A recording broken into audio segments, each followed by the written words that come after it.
రంగారెడ్డి జిల్లా రాజేంద్రనగర్లో ముఖ్యమంత్రి రేవంత్ రెడ్డి మాట్లాడుతున్నారు. ప్రత్యక్ష ప్రసారం ద్వారా చూద్దాం.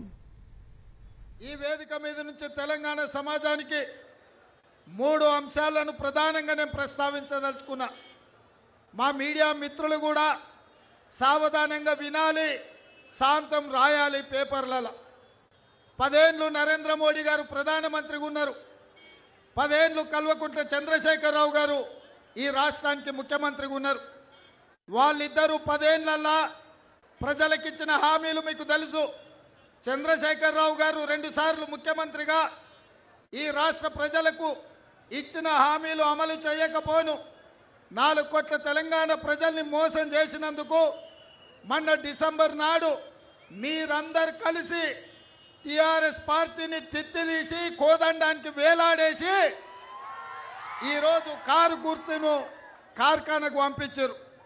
అయ్యా కొడుకులు చెప్తున్నారు కారు కార్ఖానకు పోయింది మళ్ళీ వాపసు వస్తుందని. మాకానే చెప్తున్నాడు సార్ ఇక అది కార్ఖానా నుంచి వాపసు రాదు, తూకానికి అమ్మాల్సిందే, దాని పని అయిపోయింది, అనుం చెడ్డది అని చెప్పి.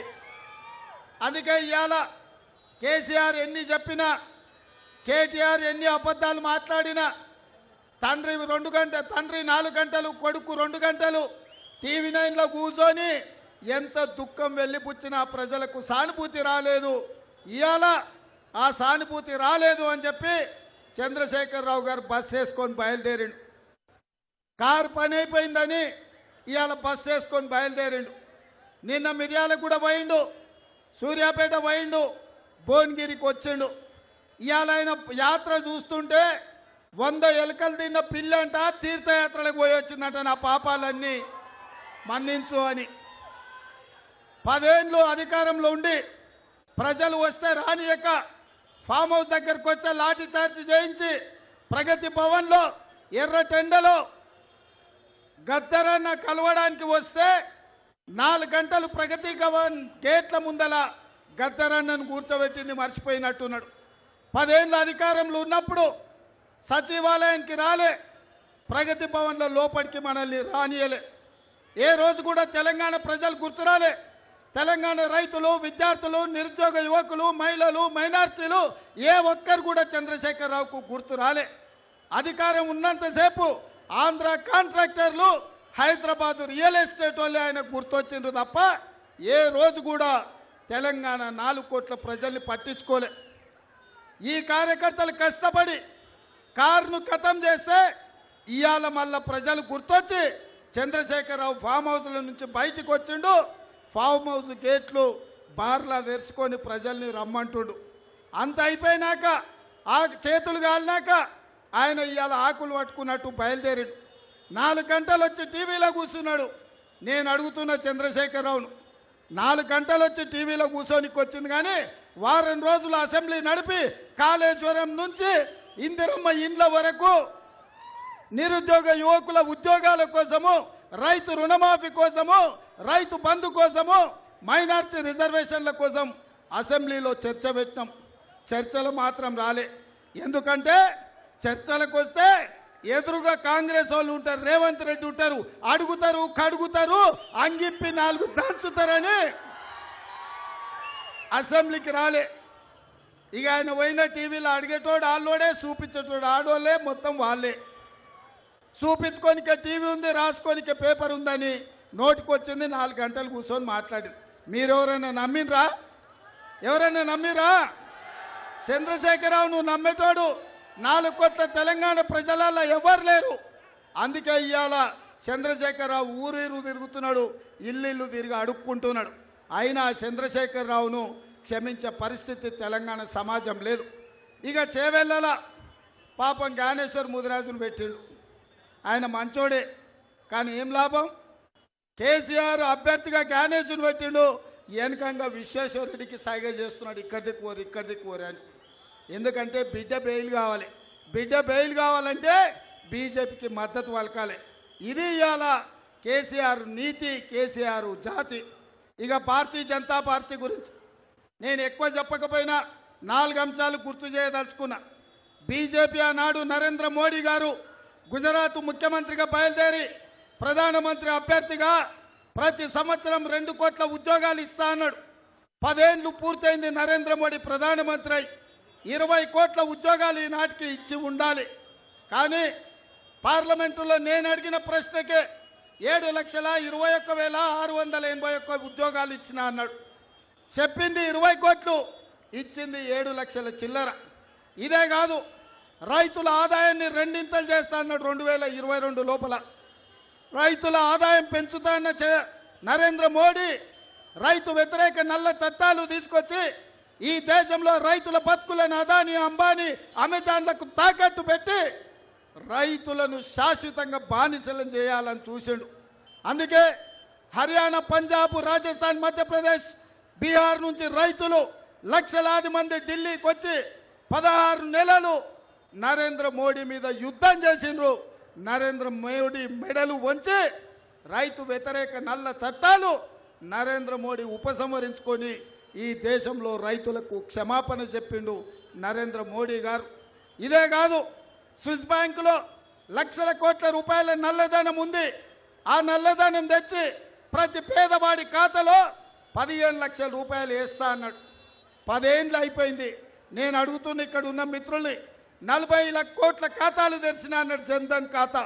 మీ ఖాతాలు ఎవరికైనా పడ్డాయా పైసలు? 15 లక్షలు పడ్డాయా? 15,000 పడ్డాయా? 1500 పడ్డాయా? 15 పైసలన్న పడ్డాయా? 10 ఏళ్ళైనా 15 పైసలు కూడా మన ఖాతాలలో వేయలే. ఇవాళ నరేంద్ర మోడీ గారు ఎట్లా మన ఓట్లు అడుగుతారని నేను అడుగుతున్నా. ఇదే కాదు, ఆనాడు కాంగ్రెస్ పార్టీ తెలంగాణ రాష్ట్ర అభివృద్ధి కోసం బయ్యారంలో ఉక్కు కర్మాగారం ఇచ్చింది. కానీ ఆ ఉక్కు కర్మాగారాన్ని నరేంద్ర మోడీ అడ్డుకున్నాడు. కాజిపేటలో రైల్వే కోచ్ ఫ్యాక్టరీ ఇచ్చింది. నరేంద్ర మోడీ దాన్ని ముందుకు ఓనియలేదు. దాన్ని అడ్డుకొని లాతూర్కు తీసుకుపోయాడు. ఐటీఐఆర్ కారిడార్, ముఖ్యంగా రంగారెడ్డి జిల్లాలో ఐటీ సెక్టర్లో పెట్టుబడులు తెచ్చి లక్షలాది ఉద్యోగాలు ఇచ్చి కోట్ల రూపాయల పెట్టుబడులు రప్పించడానికి ఆనాడు కాంగ్రెస్ ఐటీఐఆర్ కారిడార్ ఇచ్చింది. దాన్ని కూడా రద్దు చేసిండు. IIIT ఇయ్యలే, IIM ఇయ్యలే.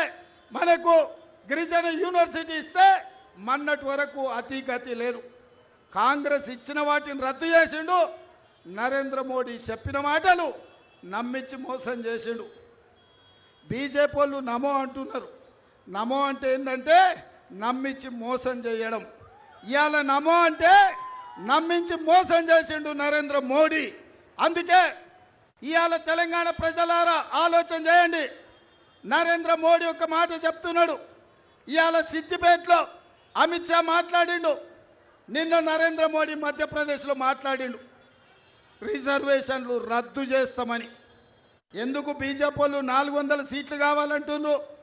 400 సీట్లు వస్తే పార్లమెంట్లో రెండింతల మెజారిటీ వస్తే కాంగ్రెస్ పార్టీ ఇచ్చిన ఎస్సీ ఎస్టీ రిజర్వేషన్లు, ఓబీసీ మైనారిటీ రిజర్వేషన్లను ఇవాళ రిజర్వేషన్లను రద్దు చేయాలన్న ఆలోచనతోటి ఈరోజు బీజేపీ కుట్ర చేస్తున్నది. అందుకే ఈరోజు ఎక్కడ చూసినా నరేంద్ర మోడీ కాంగ్రెస్ పార్టీ బీసీ జనాభా లెక్కలేస్తామని చెప్పింది. ఎందుకు బీసీ జనాభా లెక్కలేయాలన్నారు? వాళ్ళు ఎంతున్నారో లెక్క కట్టి వాళ్ళకంత రిజర్వేషన్ ఇవ్వాలని, వాళ్ళకు అంతే శాతం నిధులు కేటాయించాలని ఇవాళ బీసీల జనాభా లెక్క పెడతామని కాంగ్రెస్ పార్టీ అన్నది. అందుకే నరేంద్ర మోడీ భయపడిపోయిండు.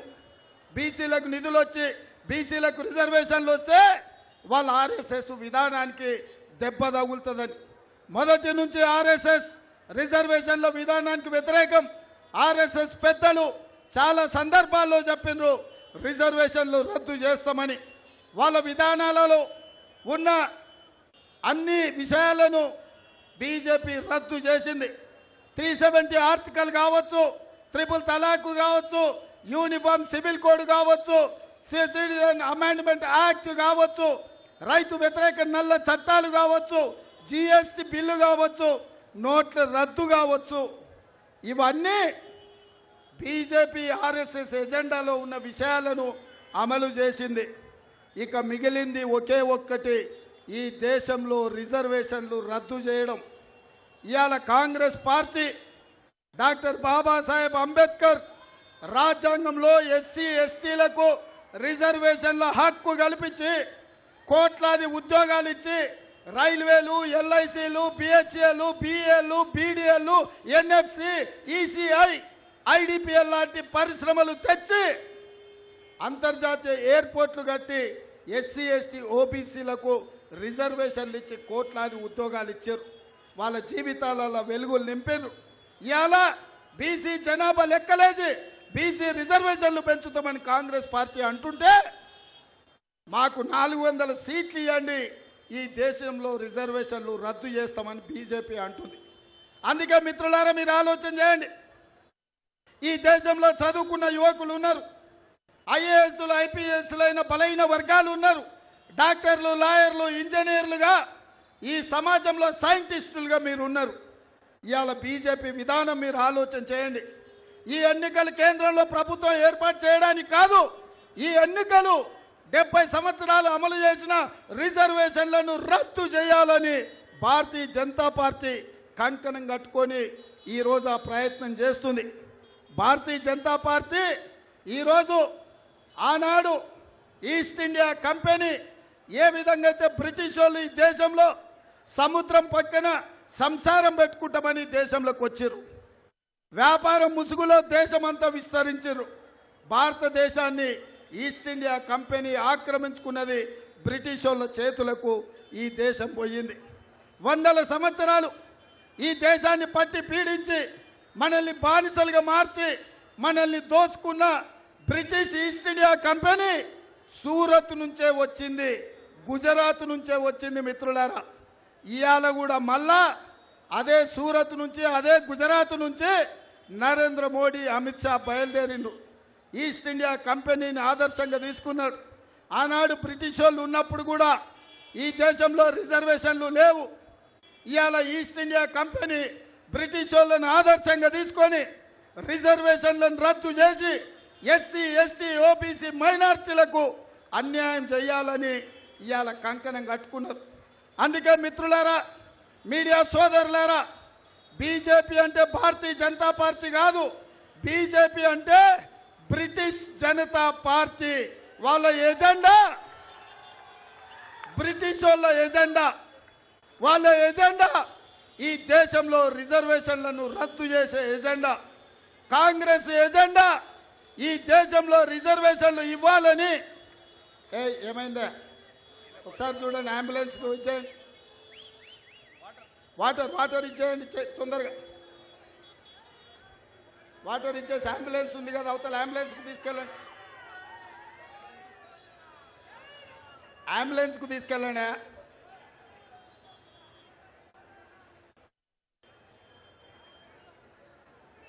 ఓకేనా? ఎత్తుకోండి అంబులెన్స్ కాడికి తీసుకోపోండి. పోలీసులు ఏం చేస్తురా చూడండి, అంబులెన్స్కి తీసుకెళ్ళండి.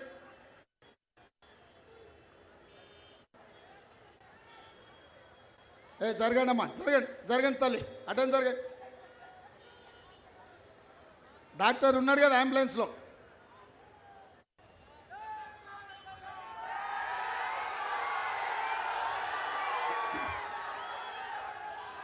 మిత్రులారా, నా విజ్ఞప్తి ఒక్కటే, కాంగ్రెస్ పార్టీకి అధికారం కొత్త కాదు. 70 ఏళ్లలో 50 ఏళ్ళు కాంగ్రెస్ ఈ రాష్ట్రంలో, ఈ దేశంలో ప్రభుత్వాలను నడిపింది, పేద ప్రజల కోసం పనిచేసింది.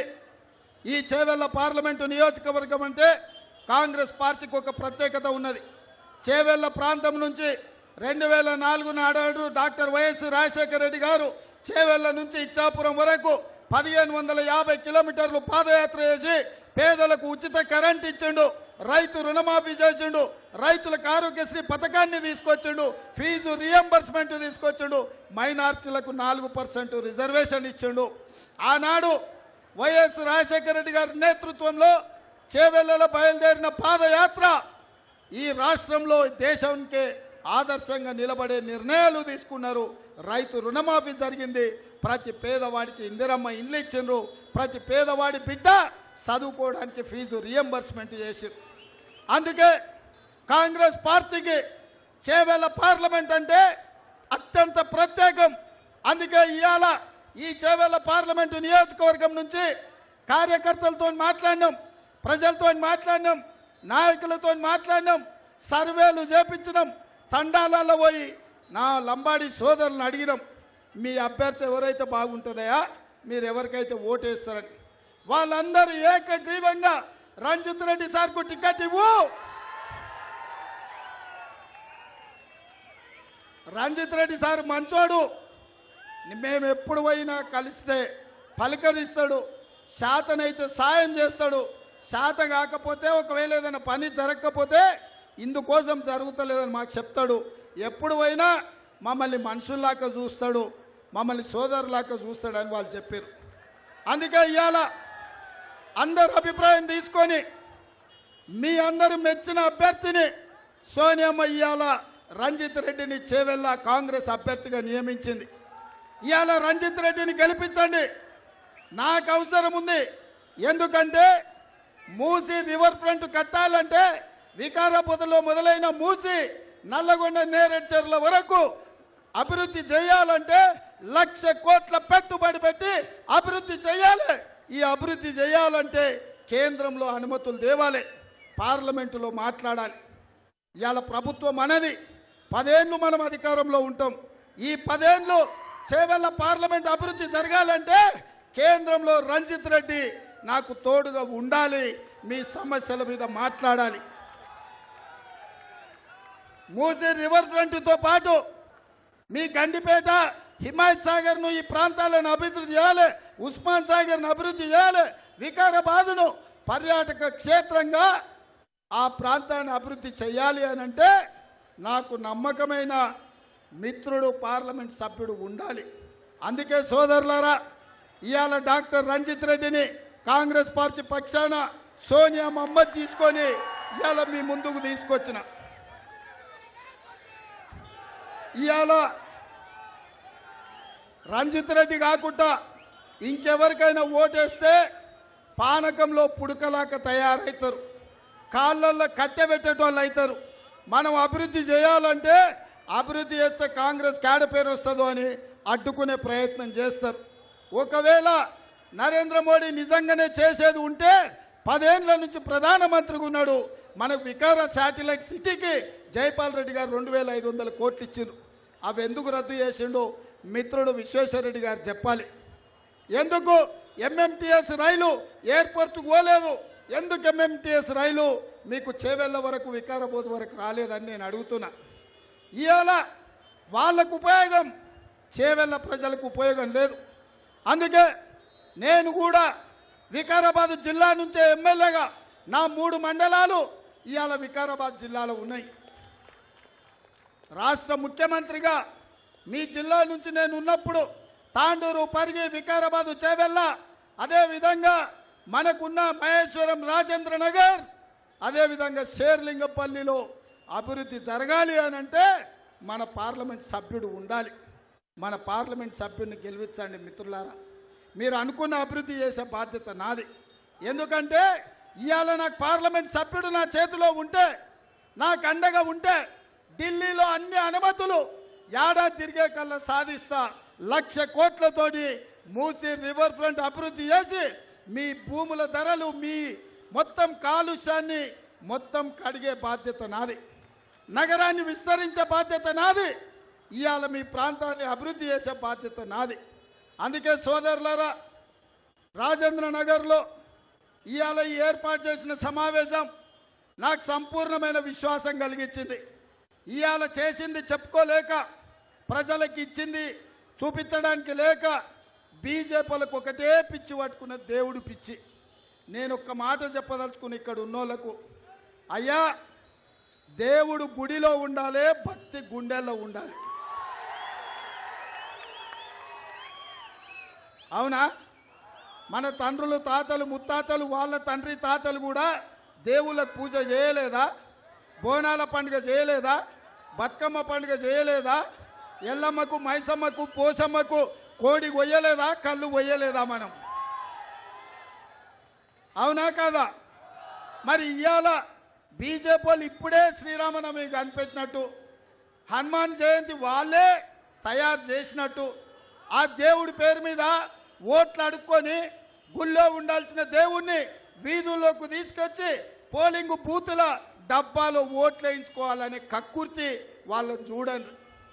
అందుకే దేవుడి పేరు మీద, మతం పేరు మీద, భాష పేరు మీద ఎవరు ఓట్లు అడగడానికి వచ్చినా వాళ్ళను పొందబెట్టండి. ఇవాళ మతాలకు, ప్రాంతాలకు, ఇట్లాంటి మతతత్వ విధానాలకు వ్యతిరేకంగా ప్రజలు తీర్పు ఇవ్వాలి. అందుకే నేను మా పెద్దలందరికీ చెప్తున్నా, దేవుడు గుడిలో ఉండాలి, భక్తి గుండెల్లో ఉండాలి. అప్పుడే నిజమైన హిందువు, అప్పుడే నిజమైన హిందూ. అంతే తప్ప దేవుణ్ణి అడ్డం పెట్టుకొని ఓట్లు తెచ్చుకోవాలని చూస్తున్నారు. నేను అడుగుతున్న విశ్వేశ్వరరెడ్డి గారిని, ఇవాళ ఎస్సీ, ఎస్టీ, బీసీ, మైనారిటీ రిజర్వేషన్లు నరేంద్ర మోడీ, అమిత్ షా రద్దు చేస్తామంటారు. విశ్వేశ్వరరెడ్డి గారు మీ విధానం ఏందో చెప్పండి. మీకు రాజ్యాంగం తెలుసు, మీరు చదువుకున్న వాళ్ళు.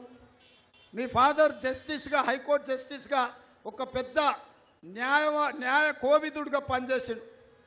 డాక్టర్ బాబాసాహెబ్ అంబేద్కర్ ఇచ్చిన రిజర్వేషన్ని ఇవాళ నరేంద్ర మోడీ, అమిత్ షా రద్దు చేస్తామంటారు. ఇది దేశానికి మేలు చేస్తుందా? మా దళితుల హక్కులను కాలరాస్తామని, మా గిరిజనులకు అన్యాయం చేస్తామని, మా ఓబీసీలను నిండా ముంచుతామని, మా మైనారిటీలకు కాంగ్రెస్ పార్టీ ఇచ్చిన 4% రిజర్వేషన్ని రద్దు చేస్తా అని నీ పార్టీ అంటుంది. నీ విధానం ఏందని నేను విశ్వేశ్వరరెడ్డి గారిని అడుగుతున్నా. ఎన్నికల కోసం, ఓట్ల కోసం దుర్మార్గుల పక్కన చేరకు విశ్వేశ్వరరెడ్డి గారు. మీ కుటుంబానికి గొప్ప చరిత్ర ఉంది. ఆ చరిత్రను కలుషితం చేయకు. మూసి ఎట్లయితే కలుషితమైందో మీ కుటుంబ చరిత్రను కూడా ఇవాళ కలుషితం చేయొద్దు అని చెప్పి విశ్వేశ్వరరెడ్డి గారికి విజ్ఞప్తి చేస్తున్నా. అందుకే మిత్రులారా, మళ్ళీ వస్తా, శేర్లింగంపల్లి వస్తా, మహేశ్వరం వస్తా, చేవెళ్ళ వస్తా, తాండూరు వస్తా, వికారాబాద్ వస్తా, పర్గికి వస్తా, రాష్ట్రం నలుమూలలో తిరుగుతా. రంజిత్ రెడ్డిని 1,00,000 మెజార్టీతో గెలిపించండి. మీరందరు సిద్ధమేనా? సిద్ధమేనా? సిద్ధమేనా? 1,00,000 మెజార్టీ సిద్ధమేనా? అక్కడున్న మా అక్కలు సిద్ధమేనా? भाई 1,00,000 मेजॉरिटी देना रंजित रेड्डी को। आप तैयार है? तैयार है? जय कांग्रेस, जय जय कांग्रेस।